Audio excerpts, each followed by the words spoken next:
아트프렌즈 여러분 안녕하십니까? 미술사학자 안현배입니다. 예, 음, 오늘부터 작가별로 저희들이 한 명씩 들여다보는 시간을 가지기로 했고, 첫 번째 시간으로 지금 현재 예술의 전당에서 전시가 이루어지고 있죠. 베르나르 뷔페라는 프랑스 현대 작가에 대한 이야기를 예, 소개해 드리려고 하고 있습니다.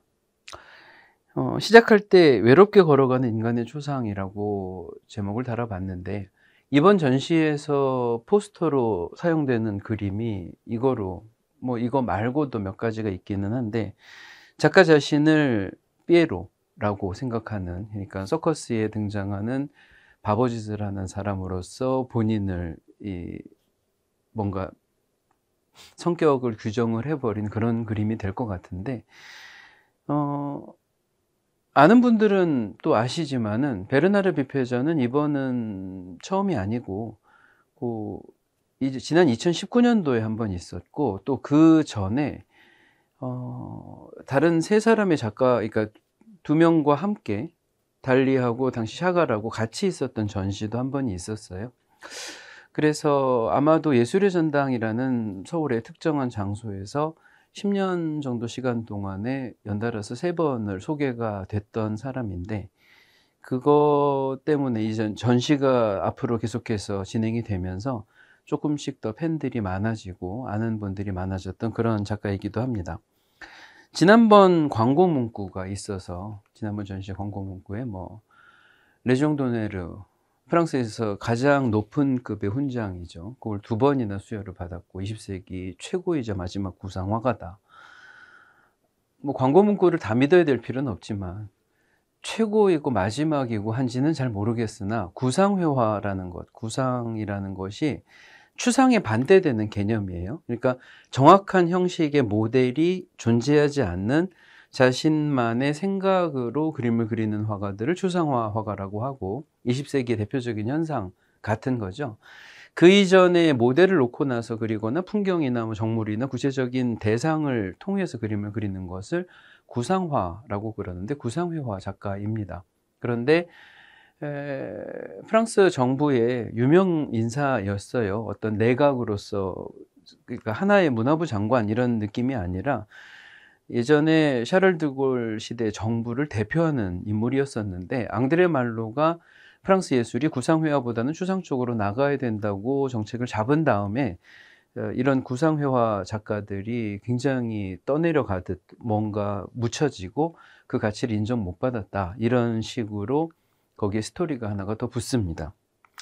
그리고 나서 개인의 어떤 그림이 이렇게 소개가 되는데 특성이 있죠. 그 굉장히 가늘고 강하고 힘 있는 직선들이 양쪽으로 그림을 그리는 흔적도 남아있고, 저 직선들이 사람의 테두리도 그려지도록 만들고, 그리고 나서 배경도 채우는 형식으로 되어 있어서 날카롭고 무겁고 조금 공격적으로 보이기도 해요. 그런데 그림에 나오는 주인공들은 뭔가 세상에 대해서 환멸이 느껴지거나 피로, 그리고 고독함, 쓸쓸함, 이런 것들이 표현되어 있는 주인공들이 대부분이었었죠. 그런 특성을 그림으로 가지고 있습니다. 정면으로 보시면 이런 모습인데, 여러분들이 보셨을 때 대체로 이제 화가의 자화상 시리즈가 꽤 많았었기 때문에 이게 이 사람에 대해서 본인 얼굴이 어땠는지 그게 연관시켜 가지고 금방 이렇게 확인을 하실 수가 있습니다. 예전에도 있었던 광고 문구는 항상 이 작가가 대단하다는 것을 알려줘야 아무래도 흥행에도, 전시회라는 게 많은 분들이 오시는 것이 가장 바람직한 거니까요. 그래서 흥행에 사용되는 문구들이, 예를 들어서 뭐 피카소가 질투를 해서 비난을 했다거나, 앤디 와홀 같은 사람이 내가 생각하기에 프랑스 최고의 현대화가는 이제 베르나르 뷔페다, 이런 얘기를 했던 것을 간판으로 내세우고 있어요. 그러니까 이런 거죠. 첫 번째, 프랑스를 대표하는 현대화가였었는데 정책적으로 추상화를 미는 바람에 구상회화를 고집하던 그의 가치가 묻혀졌고, 대중들이 이 사람에 대해서 반감을 가지게 됐고, 왜냐하면은 이제 조금 이따가 소개를 해드리겠지만 뭐 유명한 자동차였던 롤스로이스 스토리도 있고 뭐 몇 가지가 있어요. 이 사람이 가지고 있던 이 사람만의 이 특성을 만들어내는 여러 스토리들이 반감이나 사람들한테 일종의 이 거부감을 키웠던 이야기들이 조금 있거든요. 그 얘기가 더해지고 그래서 그 가치가 반감이 되고 사람들의 기억에서 사라지고 계속해서 비난을 받다가 똑같은 작업을 수십 년 동안 했고 생애 내내 동안 그렸던 그림이 8,000 점이 넘도록 엄청난 다작가였었는데 그림을 팔고 또 유명해지고 훈장도 받고 하는 그런 영예로운 부분이 있는가 하면 사람들한테 비난을 받고 나중에는 무시당하고 저평가당해서 서서히 잊혀져 갔던 비극도 있어서 요 두 가지가 겹쳐지면서 1999년도에 자기 스스로 생을 마감할 때까지 뭔가 이렇게 순교자 같은, 그리고 오히려 보면은 그게 딱 예술가 같은 느낌의 삶을 살았다. 여전히 그 가치가 특별하게 반전이 된 바가 없는데 지금 우리들은 이 사람의 가치를 좀 알아봐야 줘야 되지 않나, 이런 식으로 전시의 취지는 그 정당성이랄까 뭐 목표랄까 그런 것은 여기에 숨어 있으니까 여기에 이렇게 갖춰져 있습니다. 여러분들은 어떻게 생각하시나요? 이 그림을 보셨을 때 말씀대로 굉장히 메말라 있고 뭔가 딱 건조하다는 느낌이 날 만큼 딱딱하고 그렇게 되어 있는 형태와 본인의 스타성에 대해서도 이야기를 해요. 저기 워낙에 미남 잘생긴 사람이어서 당시 이제 언론에서도 엄청나게 많이 좋아했었다 하는 얘기들을 하는데, 파리의 가난한 집 출신이고 어머니도 잃고 그리고 가족들이 굉장히 불우한 환경에서 살았고 그림을 그리는 것을 어릴 때부터 좋아했었는데 그게 다행히도 천재성을 인정받아서 학교에서도 그렇고 사람들한테 지원을 받아가면서 비교적 이른 나이에 성공을 했다는 성공 스토리를 담고 있습니다. 실제로 활동했었던 것이 딱 전후 1945년 이후가 되는데 45년 이후에 있는 그림들을 보셨을 때 한 가지 특성이, 베르나르 비페의 특성이 평생 동안 그림의 스타일이 거의 바뀌지를 않았어요. 조금 다른 시도를 그래도 하지 않았나 하는 비평들도 있으나 전체적으로 40년대 그려진 그림하고 80년대 후반에 그려진 그림하고 같이 놓고 봐도 그렇게 큰 차이가 생기지 않습니다.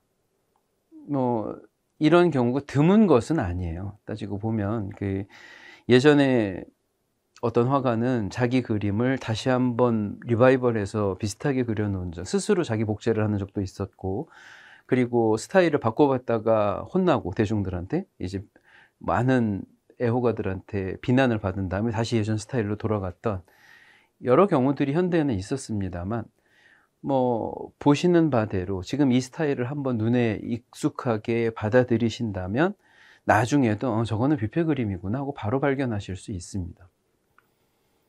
이런 것들이죠.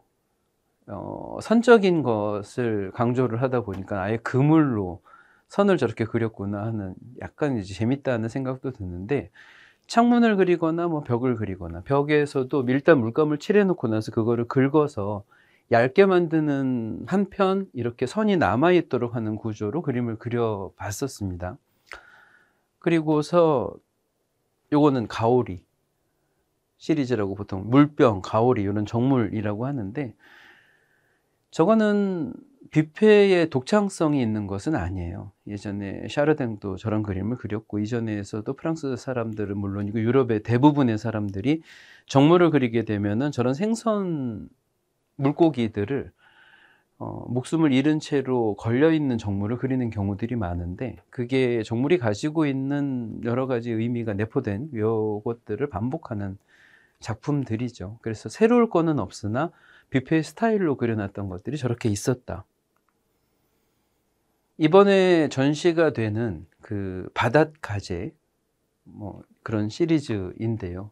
보셨을 때는 사실은 저게 뭔가 음식으로서 이제 식탁에 올려져 있는데도 불구하고 음식으로서라기보다는 약간 괴물 같기도 하고 또 살아있는 생명력에 대한 것이 과연 의미가 없는 건가 하는 생각도 약간 그런 쪽으로 생각이 가게끔, 딱 이게 먹음직스럽다, 맛있다, 뭐 그런 얘기가 아니라, 야, 저게 살아있었을 때는 어땠을 텐데 라는 이야기가 생각이 되는 그런 이미지가 좀 있어요. 사실은 이거 말고도 10년 정도 있다가 그렸던 것은 조금 더 그게 강하게 표현이 되곤 합니다. 베르나르 뷔페가 활동했던 게 1945년 이후고, 유명세를 얻기 시작한 게 47년, 48년도부터고, 그리고 나서 50년대 이 그림을 그렸을 때는 이미 굉장히 유명한 작가였었어요. 그런데 이런 그림들의 계통을 표현주의라고 부를 수는 있습니다. 사실은 독일에서 전후 세대의 작가들이 강렬하고 자기만의 주관적인 감정을 그림에 담을 때 정교하거나 세밀하거나 하는 식으로 어디 테크닉적인 기술적인 측면의 강조를 아예 빼버린 다음에 그 강렬함을 있는 그대로 표현하려고 했다는 것을 담고 있는 게 표현주의라는 명칭인데, 색깔이 강하고 붓터치가 거칠고 이런 특성들을 저희들이 쉽게 얘기할 수가 있거든요. 그게 그대로 반영되어 있는 그림이라고 하겠는데 비슷합니다. 음식으로서라기보다는 약간 그 생명이 어떤 건가 하는 것을 다루게 되는 그런 태도가 그림에 보이죠. 자, 이렇게 되고 나서 작가라는 사람이 소개가 되고, 그리고 성공을 하게 되는 것은 혼자만의 힘으로만 딱 되는 것 같지는 않아요. 어떨 때는 물론 그게 가능하기는 한데, 혼자만의 힘으로 딱 됐다기보다는 사람들한테 일단은 전달되는 뭔가 의미가 있어야 될 것 같고, 그 의미를 사람들이 공감을 하다가 기회가 좋아서 발탁이 되는, 실제로 성공하는, 넘어서야 되는 장애물들이 있는 거죠. 베르나르 뷔페는 그게 어떻게 넘어가게 됐는가. 이런 그림들이 나타났을 때요, 50년대 그려졌던 이 그림도 단색의 조화를 이야기합니다.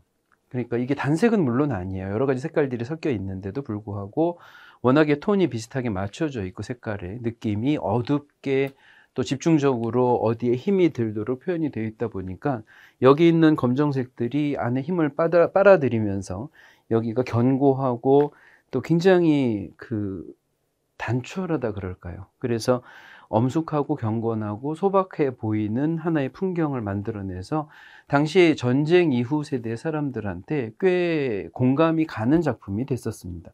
이런 것에 대해서 가능성을 발견해 주는 경우가 이제 있게 되는 거죠.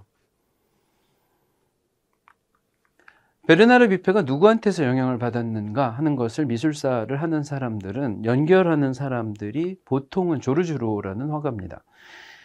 조르주 르오는 유명한 야수파 화가인 앙리 마티스하고 동기예요. 그래서 구스타프 모로라는 선생님 밑에서 같이 공부를 했었는데, 뭐 그런 계보에 대한 것까지 여러분들이 아실 필요는 없지만, 여기 나와 있는 성화, 왼쪽은 예수 그리스도를 그린 거고 오른쪽은 그 피에로, 광대를 그린 겁니다. 광대가 저희들은 이제 햄버거 가게 거기 나와 있는 것처럼 코에다 뭐를 붙이고 그렇게 하는 것도 있지만, 사실은 유럽 문화 속에서의 광대는 입고 있는 옷이 사이즈가 다 약간 끼이거나, 그리고 바보짓을 하는데 순진하고 어리석한 표정을 짓고 있거나 하는 식으로 해서 사람들의 웃음을 주는 캐릭터지, 그 햄버거 가게 거기랑은 조금 다릅니다. 하고 있는 옷차림도 그 표정도. 그런데 그 둘을 그림으로 그려놨을 때 스테인드 글라스 기법에서 나오는 것처럼 검은색 테두리가 굉장히 강렬하고, 저기에서 오는 단순화되어 있는 이 디자인과 거기 이제 힘 있는 것들이 아마도 마티스처럼 그렇게 유명해지지 않았던 것은 뭐 좀 다른 이유가 있겠지만, 그에 못지않게 강렬한 힘을 가지고 있는 게 조르주 르오라는 사람의 그림일 겁니다. 그래서 조르주 르오의 이런 그림들 시리즈가 베르나르 뷔페한테 영향을 끼쳤다고 미술사를 하는 사람들은 그 계보를 굳이 작성을 하고 있어요. 그런데 제 생각에 조르주 르오뿐 아니라 다른 사람도 있을 거는 같아요. 그러니까 뷔페가 자신의 스타일을 잡기 전에 이런저런 사람들의 작품을 보면서 영향을 받았을 구석이 어디에 있을까, 이런 건데요. 이게 이제 르오의 그림들이라고 한다면,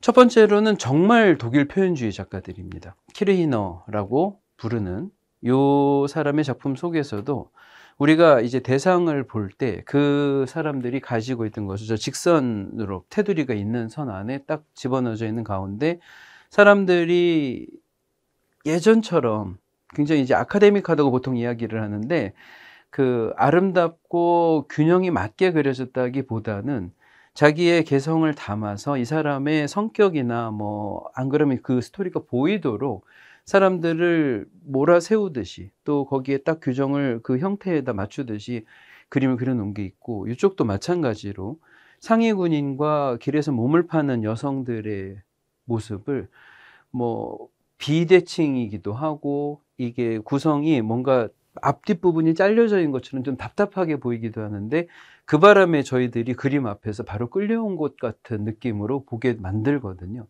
이제 이런 게 강렬한 연출을 할 때 도움이 되는 거였었는데 그 바람에 예전에 독일의 나치 정부에서는 이런 그림들을 퇴폐예술이라고 규정하기도 했었습니다. 오토딕스라는 사람의 그림도 이 유명한 여성 기자였어요. 실비아 폰 하르덴이라는 작가이기도 했고, 이 사람의 모습을 그려놨을 때 강렬한 게 뭐냐, 또 굉장히 강한 선 안에 딱 단순화돼서 그 사람의 성격을 알 수 있도록 만들어낸 그림이 뭔지 독일 표현주의자들이 잘 보여줬었는데 아마도 뷔페도 저런 그림들에서 이제 연관성을 찾을 수 있지 않을까 생각합니다. 이 사람은 영국 화가예요. 로렌스 스티븐 라우리라는 사람인데 이 사람 그림이 1938년도에 런던을 비롯해서 몇 군데 영국에서 성공을 거둔 다음에 유럽 대륙에도 소개가 된 적이 있었습니다. 강한 선으로 표현되어 있는 모습이나 그리고 사람에 대해서 사실적이지는 않은데 오히려 그 사실을 넘어서는 진심이 뭔지를 보여주는 방식이나 하는 것들이 이제 이 스티븐 라울이라는 화가의 강점이었었는데 바로 그런 점들도 깊게 연관을 맺었다고 볼 수 있을 것 같고, 라우리가 그렸던 다른 그림들이 있어요. 여기에는 여러 사람들의 군상이 나타나기 때문에 밑에 아랫부분은 베르나르 뷔페랑 크게 공통적인 게 없을 수 있지만 위쪽에 보고 계시는 건물들은 또 뷔페스럽게, 그 뷔페스럽다는 말이 좀 이상하긴 한데 베르나르 뷔페가 나중에 그리는 그림처럼 굵은 선과 각져 있고 약간 얇고 얇게 표현이 되어 있는 모습들을 드러내서 도시의 외관, 그것도 외로움과 사람들이 단절돼 있음을 보여주는 저런 연출들이 이전에 1930년대 간전기라고 하죠. 1, 2차 세계대전 사이에 많이 있었는데 아마도 그런 데서 인간에 대한 것과 인간이 살아가고 있는 환경에 대한 것을 받아들여서 그게 영향이 있지 않았었을까, 이렇게 짐작은 할 수 있습니다.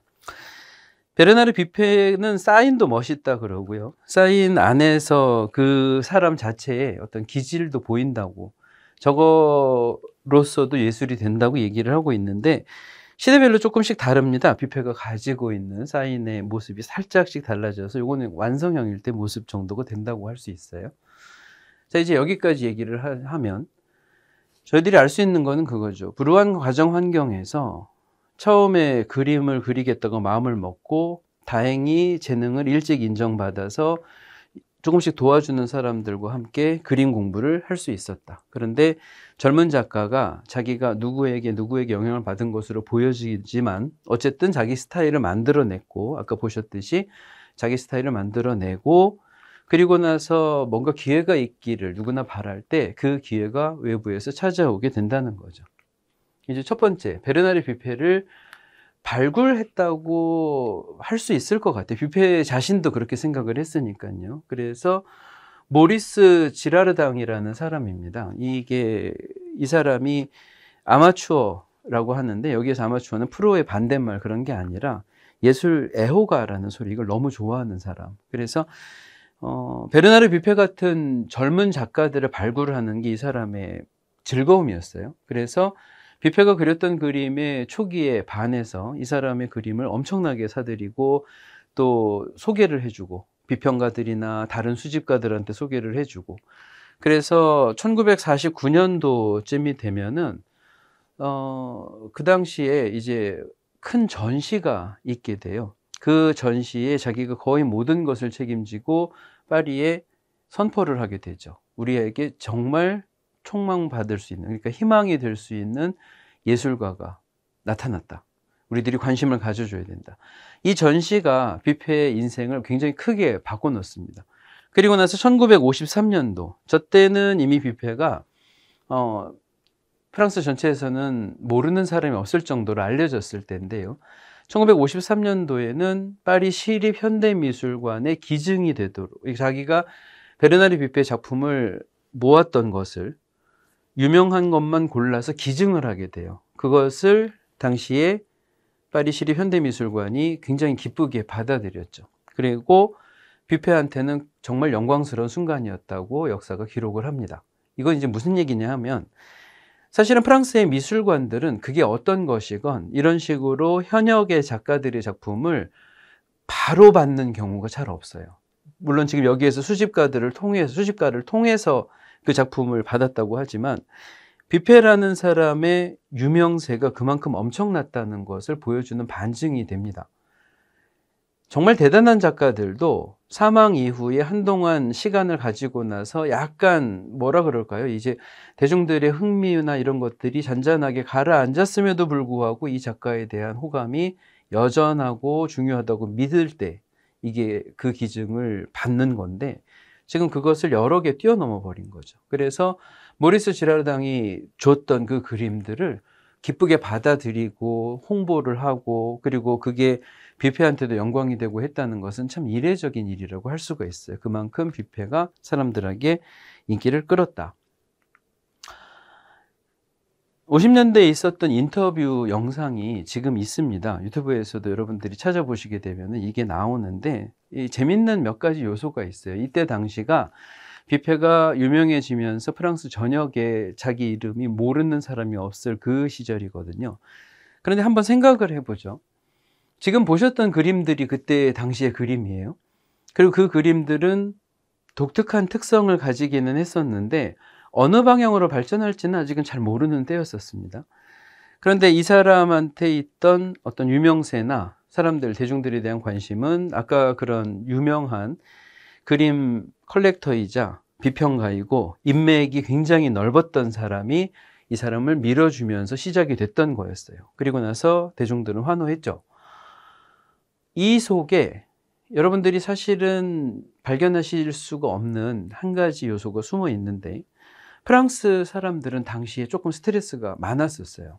무슨 얘기냐 하면 2차 세계대전의 이전에도 이미 1차 세계대전 이후에 망가졌던 그 사회 혼란 속에서 프랑스 출신의 프랑스 예술가가 너무 적어져 버립니다. 인상파 이후에 후기 인상주의까지 가게 되면 세잔, 고갱 그 정도만 프랑스 사람으로 치게 되는데, 사실은 세잔도 이탈리아계고 고갱도 남미에서 왔고 이러니까 야, 그걸 따지나 싶을 수는 그렇게 생각하실 수는 있지만, 프랑스 사람들이 좀 특이하거든요. 이게 자국민의 혈통, 이거 되게 중요하게 생각을 한 거예요. 그래서 마티스 말고 몇 명의 화가들이 전 세계적인 명성을 얻지 못하는 가운데, 우리한테는 샤갈, 러시아에서 왔고, 피카소, 스페인에서 왔고, 자코메티, 이탈리아, 스위스에서 왔고, 뭐 이렇게 생각이 되니 그게 되게 부담이 되는 거예요, 자기들도. 우리가 중심이고 우리가 길러냈던 예술가가 왜 지금 없느냐, 이런 애탐이 있는 거죠. 거기다가 전쟁이 끝나고 나서 세계가 재편되는 동안에 힘이 전부 미국 쪽으로 넘어가는 것을 유럽에 있는 사람들이 느끼고 있었거든요. 뭐 정치 경제적으로 영국이 힘을 잃는 것은 눈에 확연하게 띄었고, 문화적으로도 점점 이게 힘이 기울고 있다는 것에 초조감을 느끼고 있을 때 젊은 작가가 제발 좀 나왔으면 좋겠다 할 때 딱 이 사람이 나온 거죠. 그래서 많은 사람들이 원래 뷔페가 가지고 있는 것보다 훨씬 더한 기대를 넘겨줘 버립니다. 그 안에서 조금씩 부담스러워하는 때가 있었는데, 그때 당시에 뷔페한테는 그래도 든든한 조력자가 있었어요. 피에르 베르제라고 하는 사람입니다. 이게 누구냐? 문학의 인사라고 하면 좀 이상하게 모호한 말이 될 텐데, 그거 말고는 별로 붙일 말은 없어요. 사실은 사업도 하고 뭐 언론의 인터뷰나 자기가 글을 쓰기도 하고 했었는데, 뭔가 특정한 직업이 있거나 그런 사람은 아니지만, 이 사람이 딱 약간 황금손 같은 역할인 거죠. 그리고 둘 사이가 지금은 그것을 이제 당연하게 얘기를 할 수 있는 시대이기는 한데 그 당시에는 동성 커플이었었습니다. 그리고 나서 1950년도에 둘이서 서로 알게 된 다음에 아예 그냥 같이 붙어서 생활을 하게 되고 뭔가 많은 것들을 베르나르 뷔페가 피에르 베르제한테 맡기게 되고 그리고 나서 둘 사이의 동반자의 관계가 8년 정도를 가게 됩니다. 근데 이 인터뷰를 보시게 되면 이게 프랑스 말로만 이루어져 있고 좀 불친절하게 자막이나 그런 게 없어서 약간 여러분들 보고 보셨으면 하고 말씀드리긴 좀 뭐하지만 느껴지는 게 있어요. 되게 신기한 부분이 느껴집니다. 베르나르 뷔페는 한마디를 제대로 안 해요. 그리고 인터뷰를 하고 있는 이 기자를 향해서 자기가 눈을 똑바로 뜨고 뭔가 얘기를 잘 안 합니다. 처음부터 끝까지 피에르 베르제 얘기를 다 해요. 근데 진짜 시시콜콜한 것까지 얘기를 하거든요. 그러니까 베르나르 뷔페가 책을 잘 안 읽고 지식 수준이 딸린다 그러는데 너 사실 책 많이 읽었잖아. 어릴 때부터 책 읽는 거 너무 좋아했잖아. 그래서 내가 무슨 책을 읽었고 이 친구는 하면서 야 저런 것까지 얘기를 해주나 하는 그런 신기한 인터뷰예요.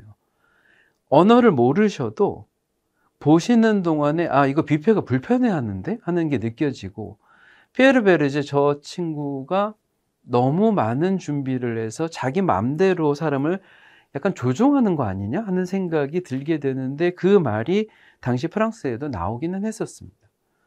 근데 이때도 워낙에 능수능란하게 언론들을 상대를 하는 게 피에르 베르제다 보니까 베르나르 뷔페의 명성이 엄청나게 올라가게 되죠. 아까 말씀드렸듯이 프랑스 사람들은 자국 예술가를 기대하고 있었다. 그런데 재능이 있다고 생각하는 젊은 작가가 나왔고 그 사람을 솜씨가 뛰어난 마케팅을 잘하는 사람이 잘 홍보를 해서 이거 이대로만 가면 유럽에 우리나라를 대표하는 작가가 또 탄생을 했다고 자랑스러워할 수가 있겠구나.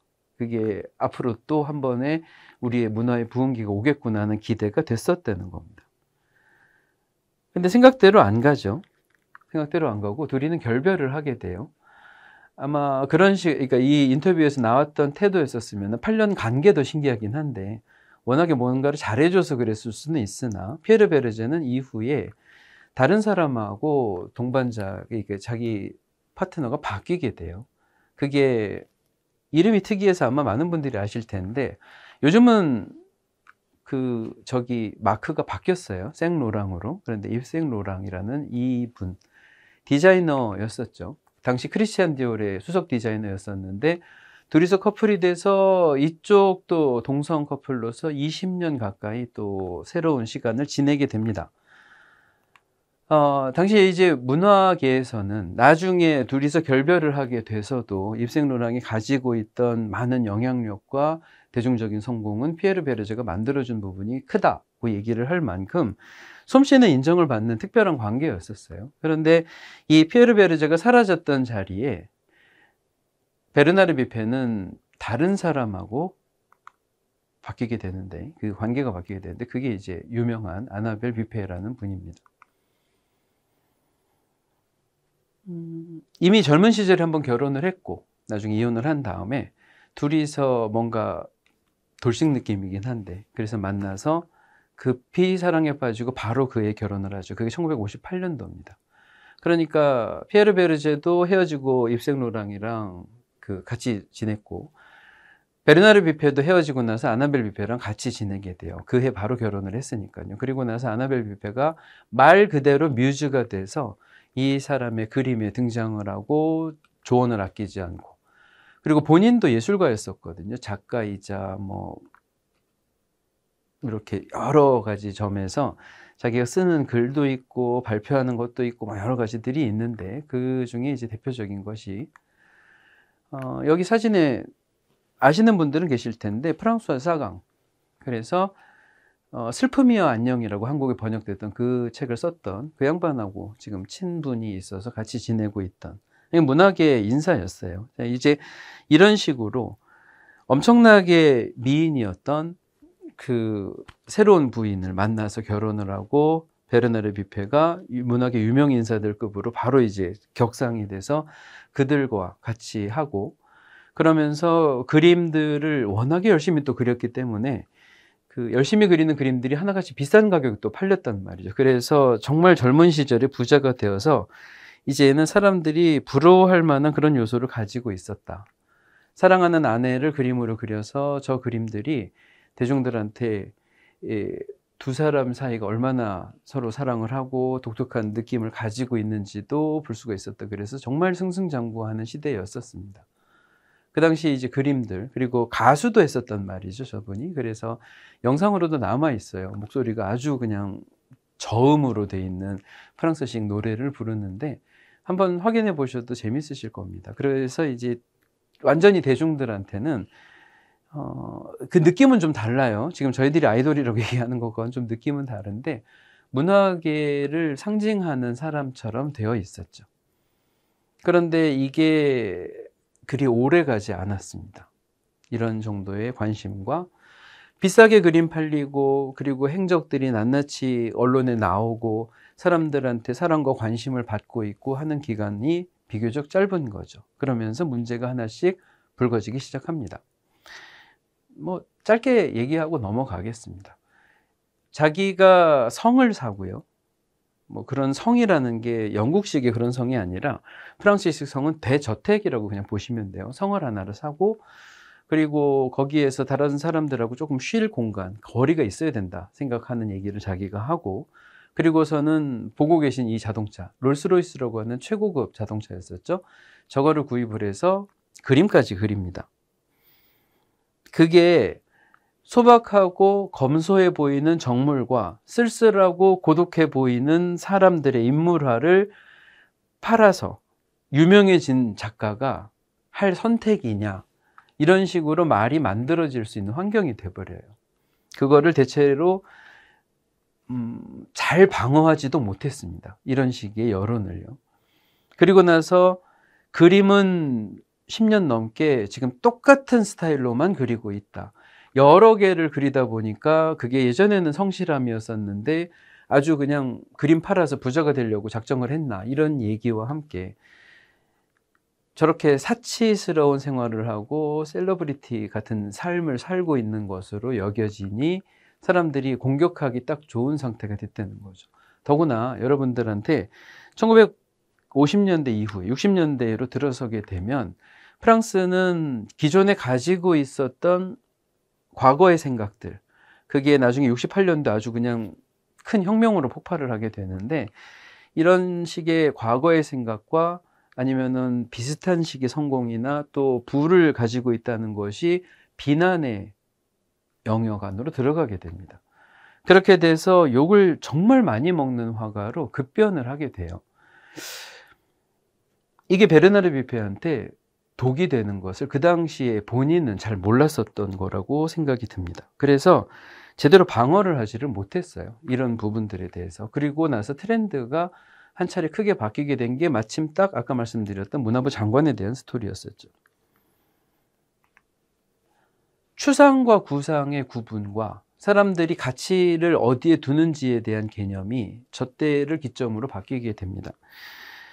사실은 추상화는 예전에 카지미르 말레비치라는 러시아의 절대주의를 만들었었던 저 사람이나, 또 같이 러시아 출신이긴 한데 부드러운 추상이라는 개념을 주장을 했었던 칸딘스키나 이런 사람들에 의해서 이미 시작이 돼 있는 지가 꽤 됐어요.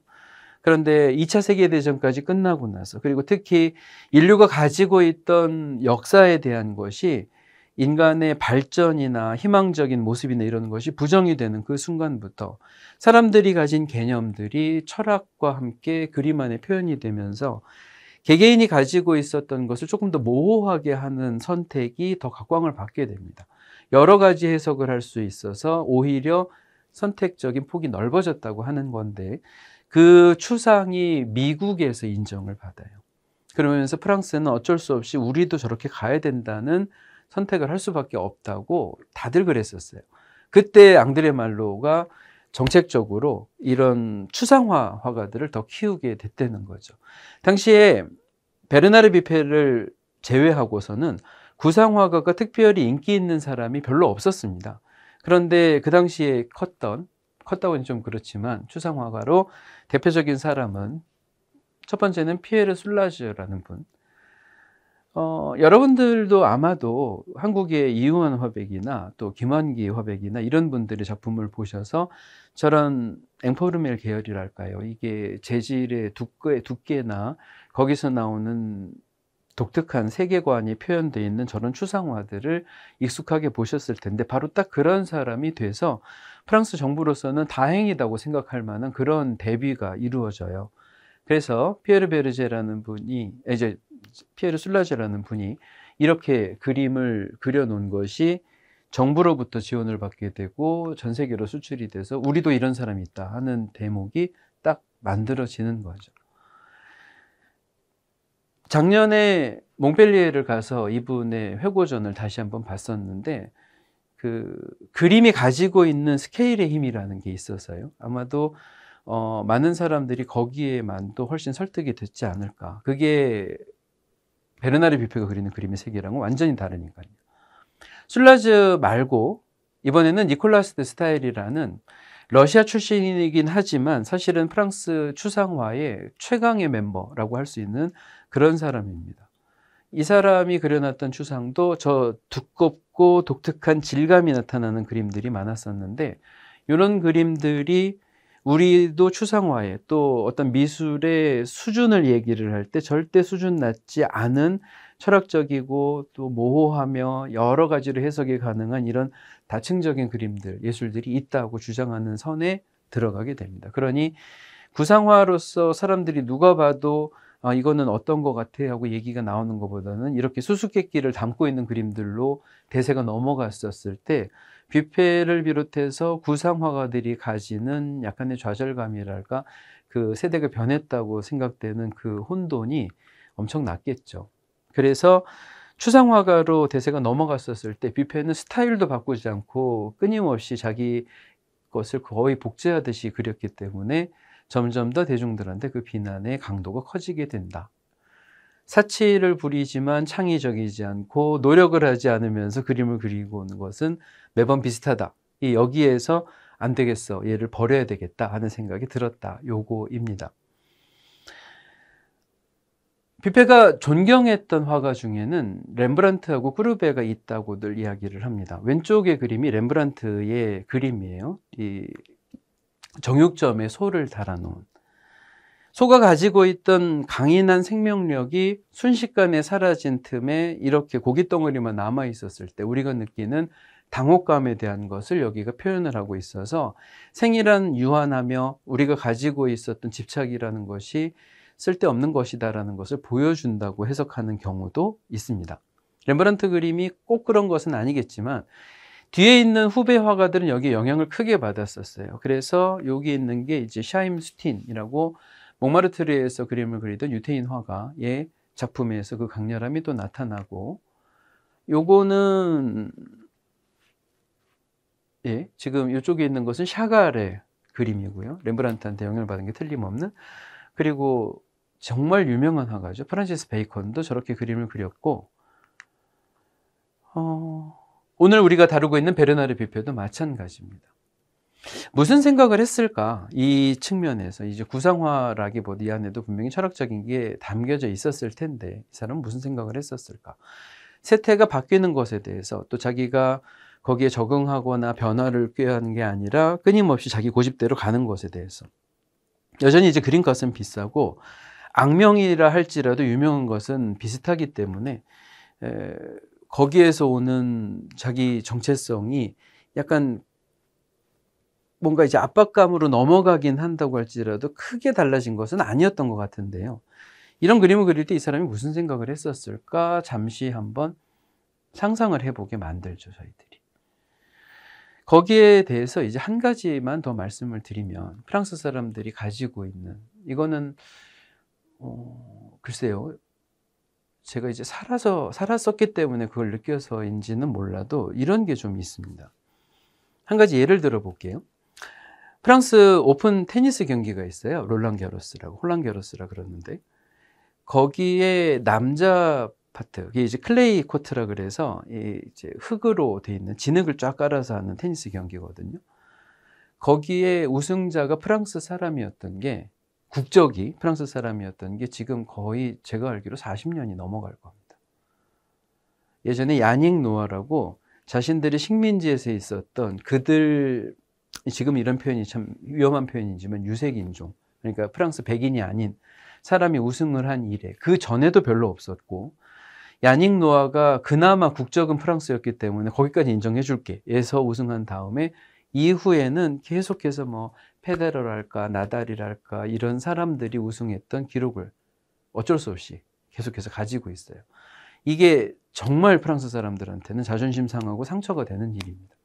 왜냐하면 거기에 나와 있던 모든 선수들이 유소년 시절에는 프랑스에서 교육을 받았거든. 한 명도 안 빠지고 그래요. 그러다가 여성 선수 피에레스라는 선수가 프랑스 국적인데, 프랑스 사람인데 여성 파트이라서 남자보다는 덜 주목을 받았다지만 우승을 합니다. 그래서 서둘러서 기자들이 가서 막 이제 띄워주려고 준비를 했죠. 그런데 인터뷰를 할 때 프랑스 말을 못했어요, 이 사람이. 그때부터 받았던 비난이 상상 초월이었었습니다. 프랑스 말 못한다는 그거 하나로.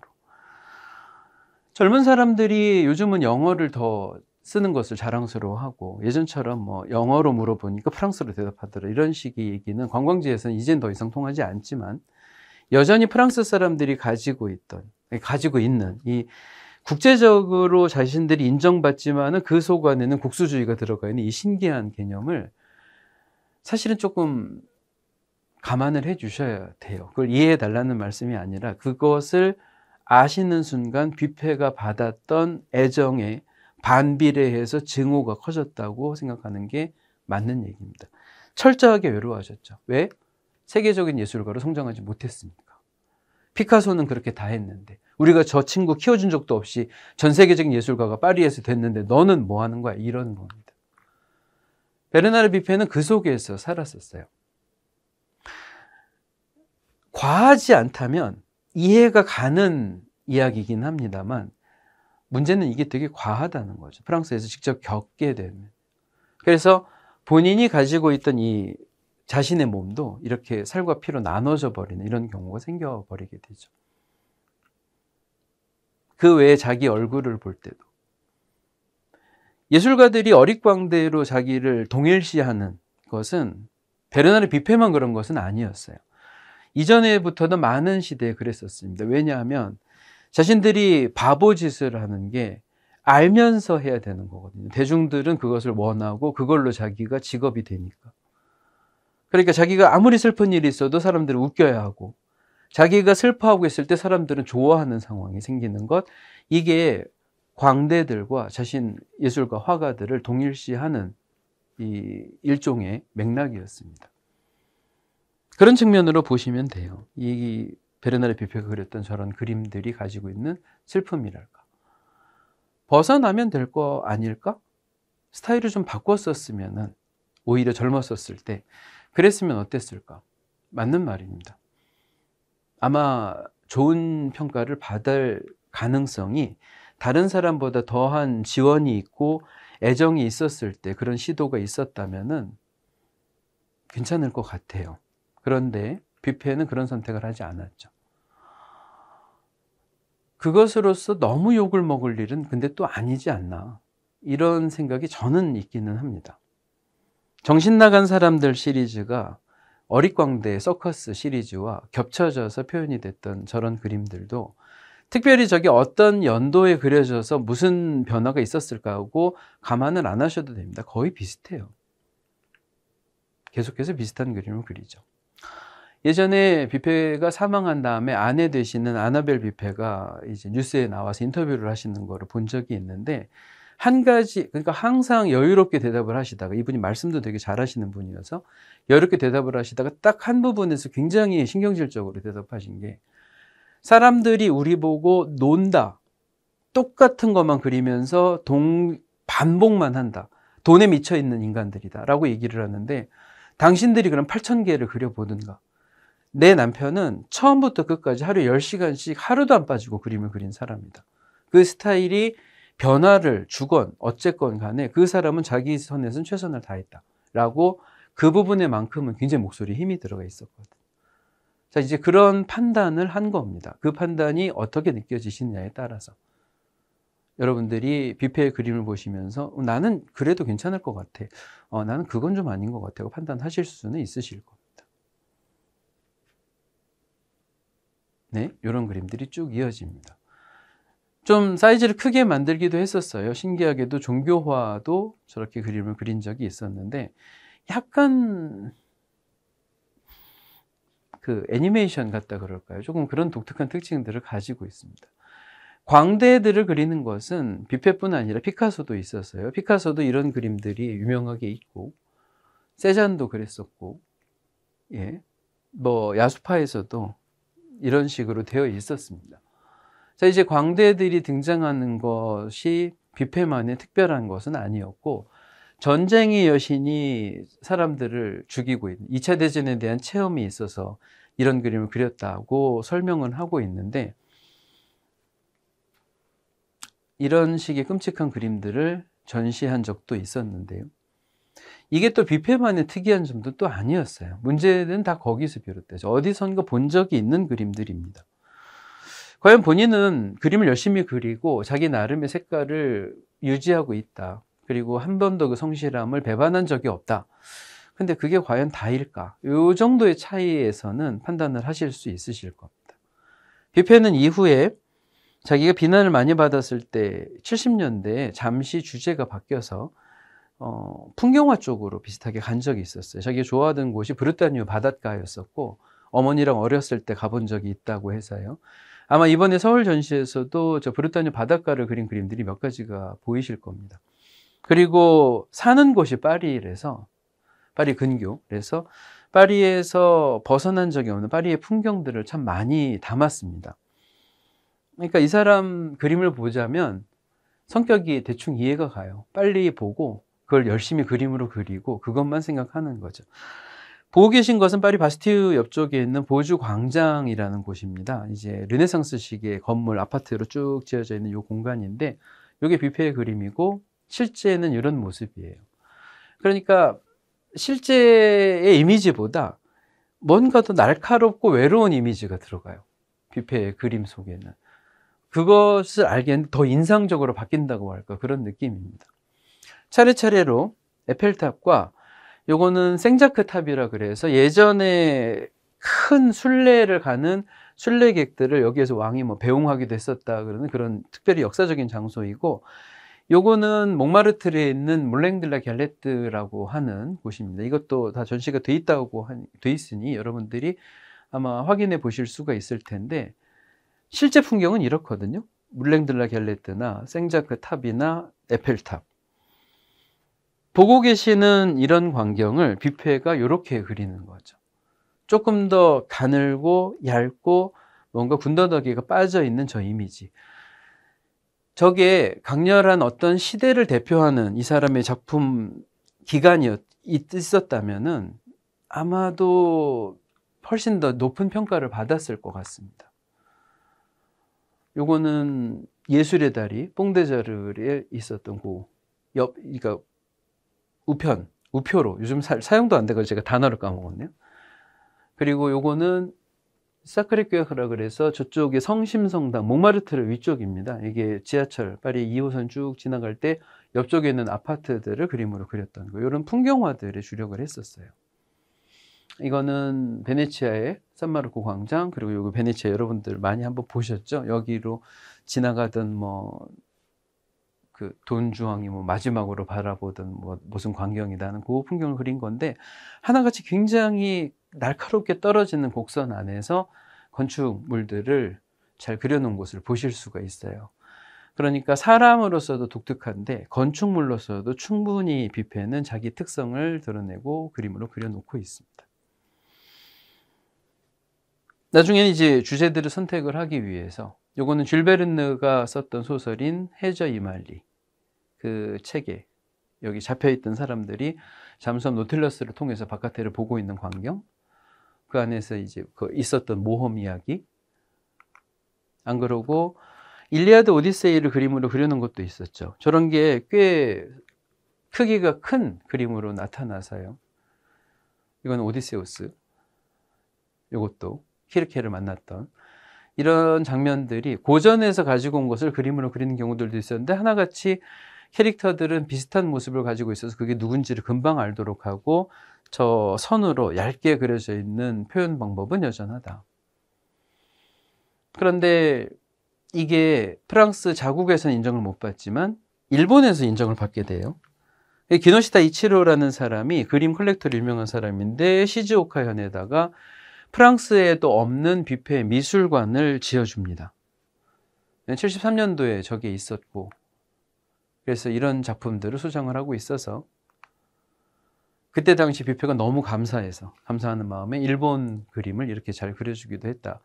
73년도부터 여러 차례에 걸쳐서 일본을 방문하게 될 때마다 뷔페가 일본 그림, 일본에 있었던 어떤 풍물 또 혹은 인상들을 그림으로 남겨놓은 곳이 굉장히 많고, 저기 박물관 안에 보관이 되어 있어서 여러분들이 확인하실 수 있으실 겁니다.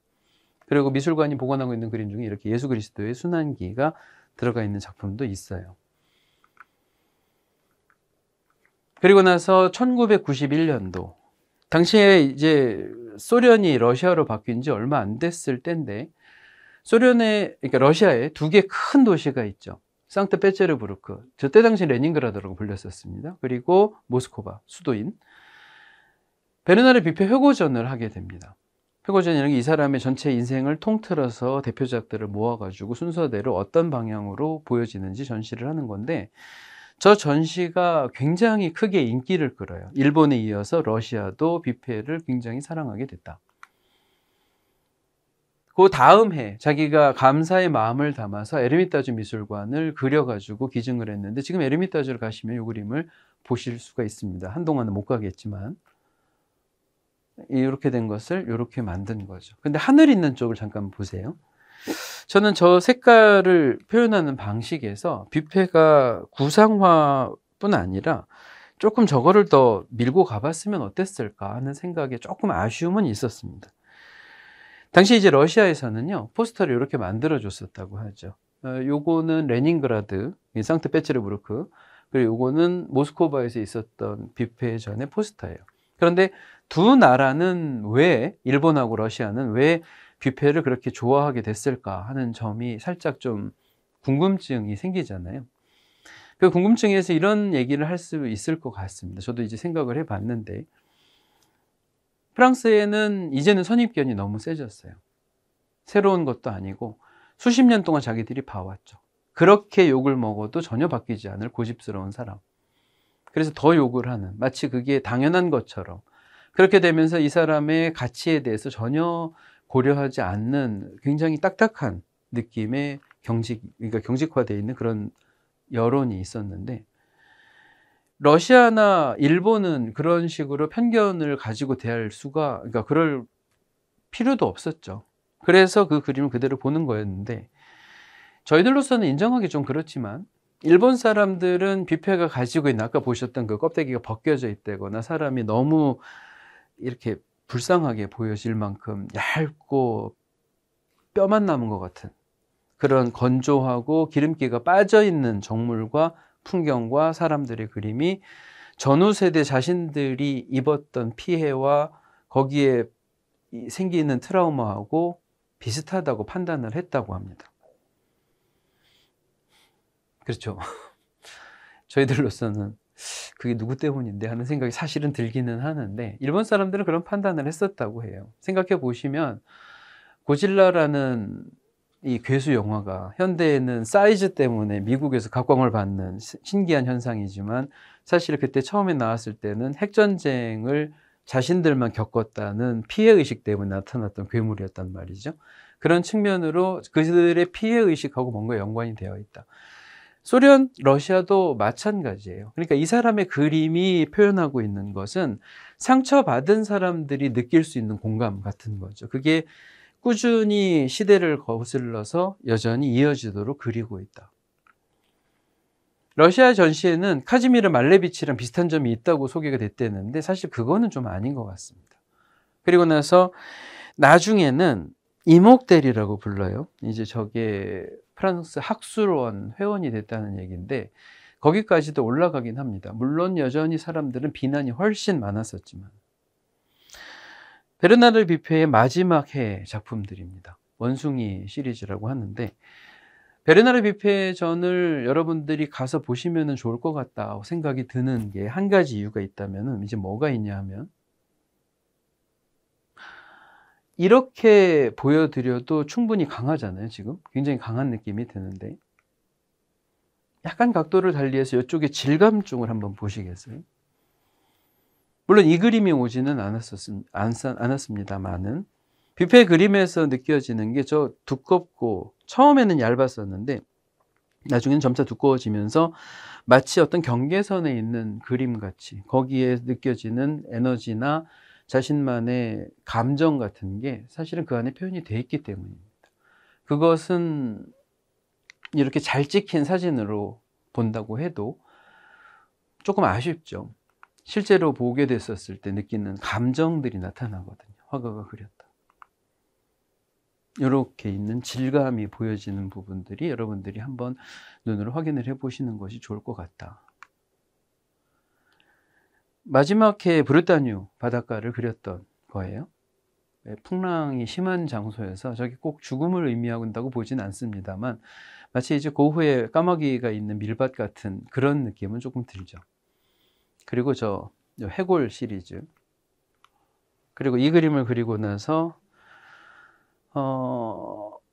몸에 핸디캡이 생기게 되고 그리고 건강하게 살 수 없이 뇌가 거기에 영향을 받았기 때문에 본인으로서는 더 할 수 있는 것이 없었다. 그래서 마지막에 인터뷰를 나왔던 2001년도 인터뷰에서 아나벨 뷔페가 자신 남편이 자살했던 이유에 대해서 얘기를 하면서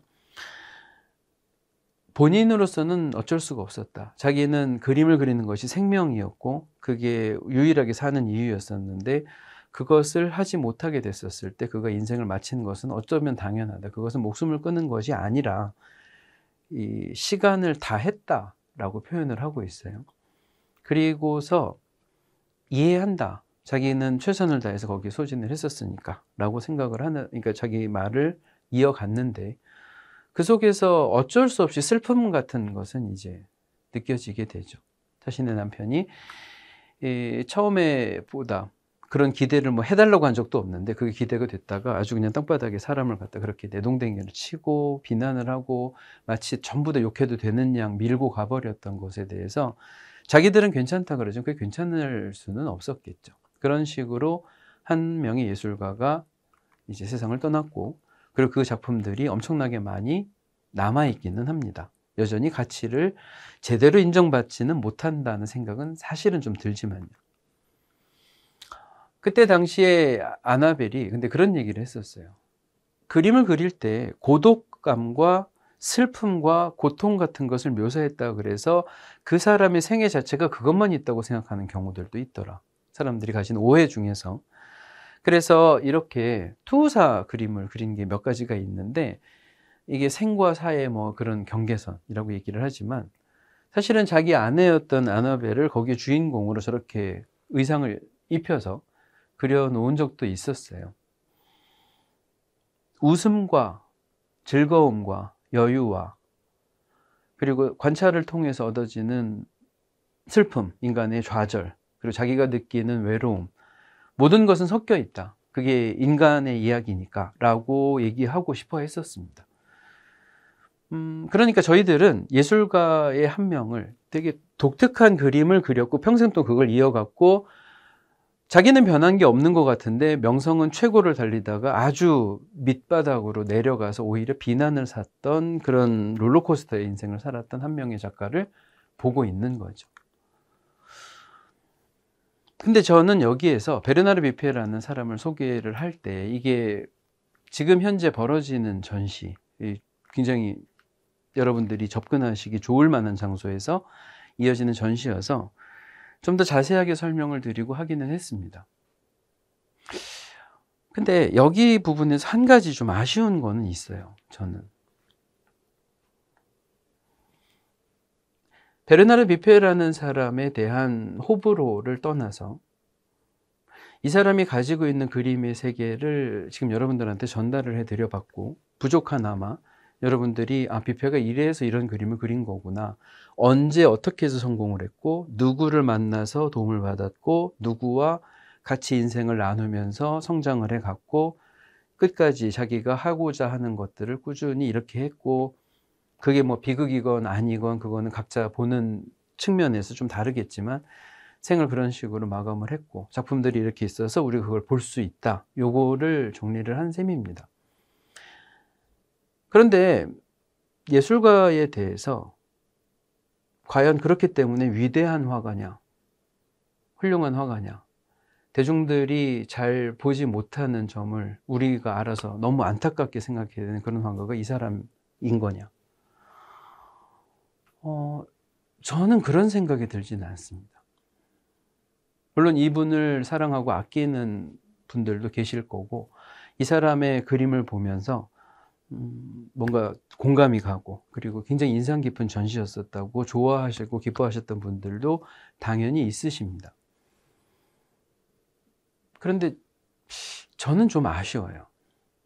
베르나르 뷔페라는 사람을 말고 이 사람이 활동하던 시대 더 영향력이 있고 더 많은 사람들한테 마음을 흔들고 자신의 의지와 이 어떤 예술에 대한, 또 인간에 대한 성찰을 보여줬던 작가들이 굉장히 많이 있는데, 왜 우리는 라울 디피 전시를 양쪽에서 봐야 되고, 왜 우리는 뷔페전과 뭉크전을 연달아서 이게 저 정도 되는 장소에서 계속해서 그게 열릴까?